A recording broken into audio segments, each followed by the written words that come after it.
Hey guys, so this is going to be part two of how to use mentorship as an IMG or how to find mentorship as an IMG. So I have my computer here and I'm going to be going over some tips that I wrote down so that I don't forget and I keep you on track.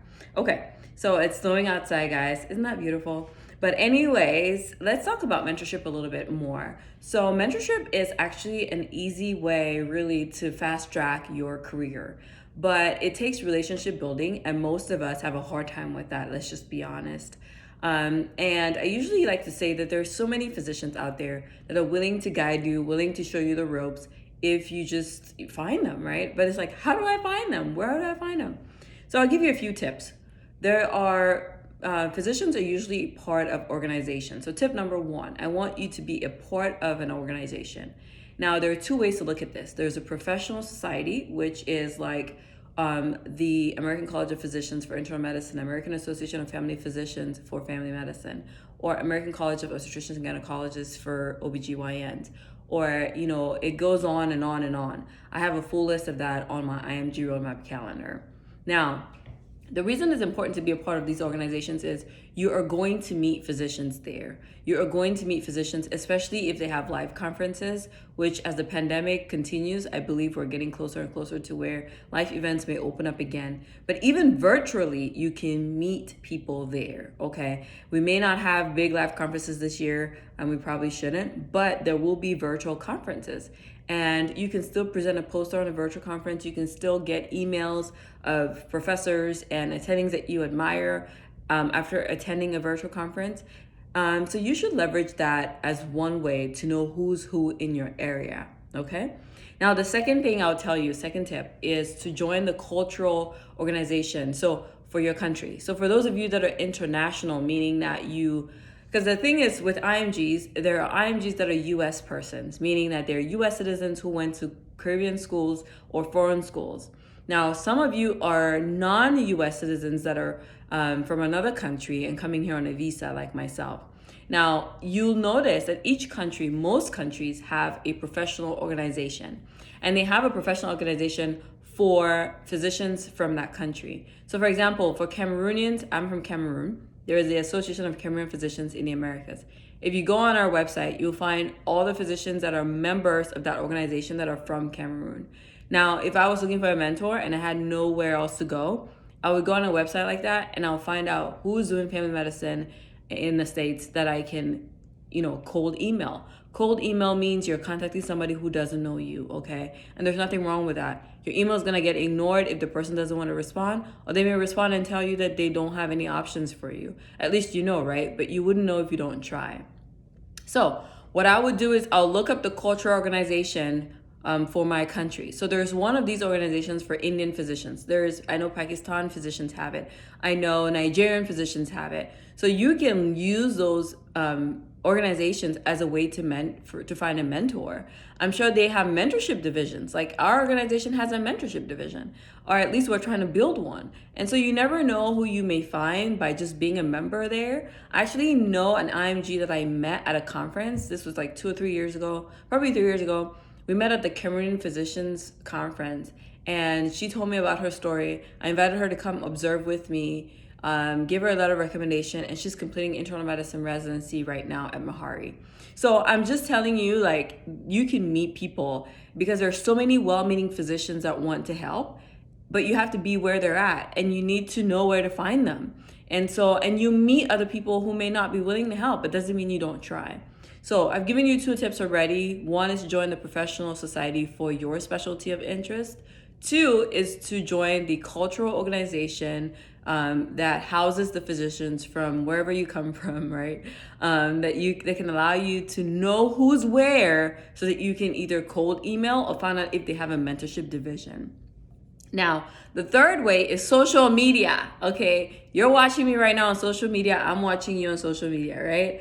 So the thing with social media is it's like open field, okay? So attendings are probably getting bombarded by, brands and other things going on. And then there are some that aren't. There are some that want to help, but they're not in the spotlight. So I know a lot of physicians that are not in the spotlight. Like, for example, my profile may have, so many thousand followers, But there are some physicians that maybe have a couple hundred, but they want to help, but they're not in the spotlight, right? So how do you know? Well, one way I say, use maybe your geographic location. So on Instagram, you can find people based on your geotags and such. And I'm not telling you guys to start stalking physicians. Please don't do that. Don't be disrespectful. And respect people's privacy.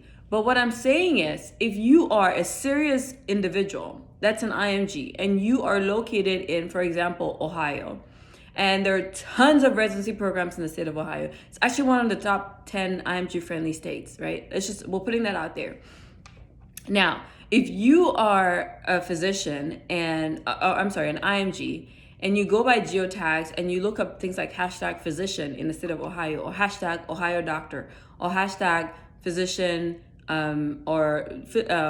medical doctor, or hashtag pediatrics, whatever your specialty is, just click those hashtags and you'll probably be redirected to a physician in that area. And then it's your opportunity now to approach them respectfully. And I have some tips that I wrote down here. So I want to say identify your target, meaning I'm not saying, again, I'm not encouraging you to stalk people, but what I'm encouraging you to do is to use social media as a networking tool to your advantage. So if you're in the same geographic location, you find out, they have a clinical practice down the road or 2 miles, 10, 20 miles from you, you send them an email. But you have to keep these key items in mind. Here is how to send an email or a direct message to someone on social media. 1, you're going to address them like you will in real life. So you're not gonna show up at my office, right? And say, hey girl, hey sis, hey, hi, can you give me an observership? Why would I do that? Why would anybody do that? Well, I probably would do it because I'm like, IMGs come together. I just want to help you all. I just want to love on you. I'll probably do it. But a lot of people would not. They'll find it disrespectful. So I think you should be professional, okay? Offer a greeting. Ask for permission to continue to email them or to continue to text them with a question.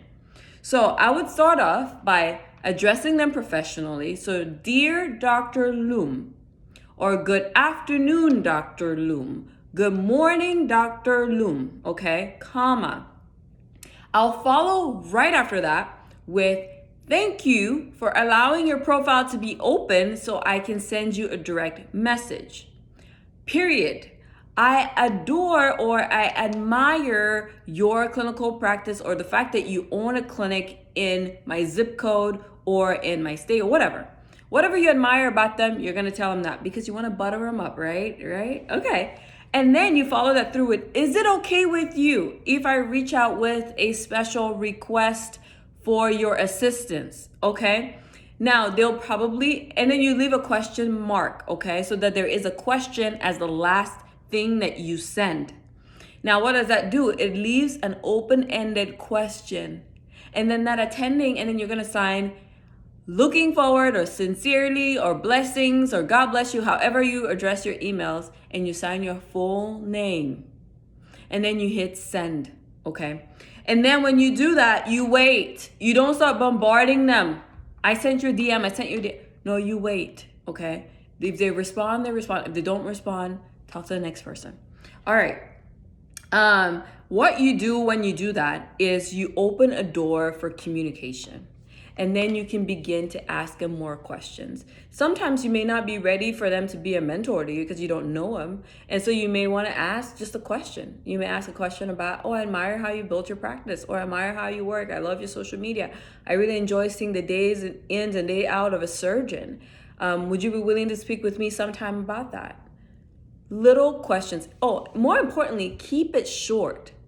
Don't send like a long email on the first DM or first email.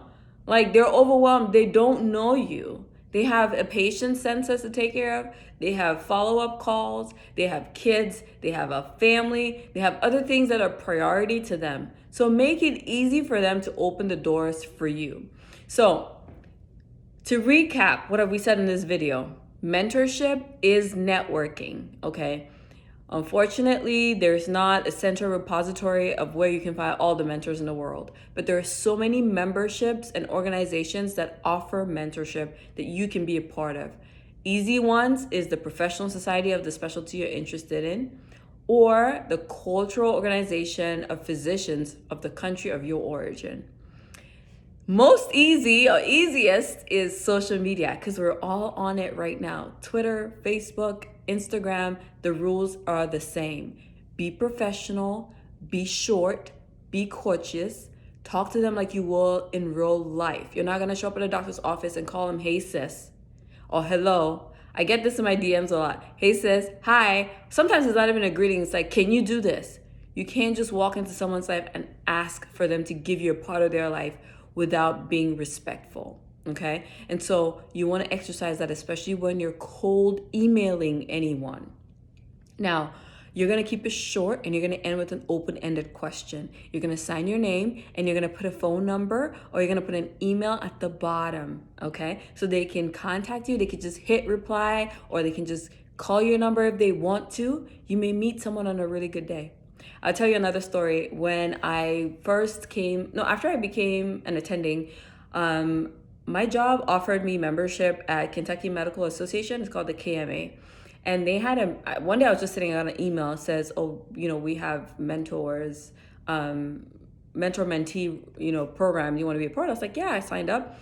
And I got matched with a student that was actually at the University of Kentucky, not an IMG. But it was a short relationship, but it was very rewarding for me to do that. And we, communicated through Skype, Zoom, and in person a few times as well. And I found that very rewarding. And there's so many attendings that are doing that in their cities, but they are doing it through a professional organization. And if you're not there, how are you going to know? So one of the key ways is to be a part of something, okay? Be a part of something, an organization, professional society, cultural organization, or be a part of social media and use it respectfully, professionally, and wisely. For more tips, follow my page, all right? I'll see ya. And if you haven't signed up for my calendar, it's drninaloom.com/calendar. It's waiting for you.